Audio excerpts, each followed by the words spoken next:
Bonjour à toutes et bonjour à tous. Vous l'attendiez jour et nuit et il est enfin apparu. Il y a des priorités dans la vie. Forbes dévoile enfin le classement des 20 plus grandes fortunes mondiales.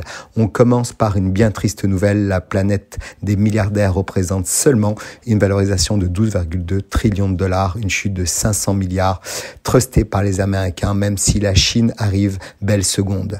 Cette année, le Français Bernard Arnault détrône Elon Musk et Jeff Bezos. L'empereur français du luxe domine la planète des milliardaires. C'est historique. 14 Américains, 5 Européens et un Asiatique se partagent les 20 premières places. Dans le peloton de tête, on note Bernard Arnault et sa famille qui montent sur la plus haute marche du podium, premier Européen.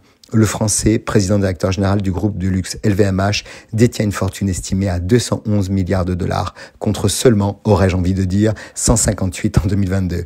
Elon Musk, quant à lui, cède une place avec une fortune de 180 milliards de dollars. L'an dernier, il a dépassé la barre des 200 milliards de dollars, une fortune largement augmentée grâce notamment à la fulgurance de la valorisation de Tesla. Le fondateur d'Amazon reste à la 3e place, mais sa fortune est estimée à 114 milliards de dollars contre 171 l'an dernier, les entreprises de la tech ayant été impactées par des soubresauts en bourse. En France, Forbes recense un total de 43 milliardaires, dont 7 femmes, pour une fortune totale ayant augmenté de 20,6% depuis 2022. Dans la catégorie féminine, en progression avec 80 milliards de dollars, Françoise Bettencourt-Meyers, encore et toujours la femme la plus riche du monde. Fondée par le grand-père de Françoise Bettencourt-Meyers, Eugène Schueller, en 1909, L'Oréal est aujourd'hui le premier groupe de cosmétiques au monde. On ne peut économiser une larme sur les milliardaires du Bitcoin et des crypto-monnaies qui ont perdu 110 milliards de dollars au cours de l'année écoulée. La vie est des fois très cruelle. Cette année, la moyenne d'âge au sein du classement Forbes des personnes les plus riches de la planète est de 65 ans.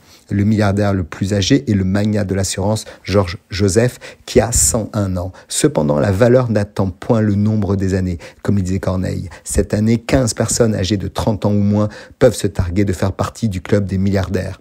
Les plus jeunes milliardaires du classement sont Clemente Del Vecchio et Kim Jong-un, qui n'a pas encore la vingtaine après le décès de leurs parents. Clemente Del Vecchio tire sa fortune d'une participation dans la holding de son père, Delphine, société qui détient une participation dans le géant de la lunetterie Luxottica, connu pour ses marques telles que Ray-Ban et Sunglass Hut.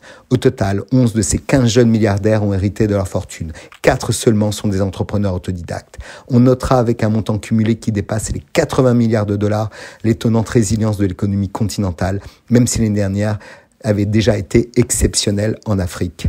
Tous ces milliardaires ne sont pas que riches. Ils créent souvent de la richesse là où ils se trouvent. Ne l'oublions jamais. Très belle semaine à tous.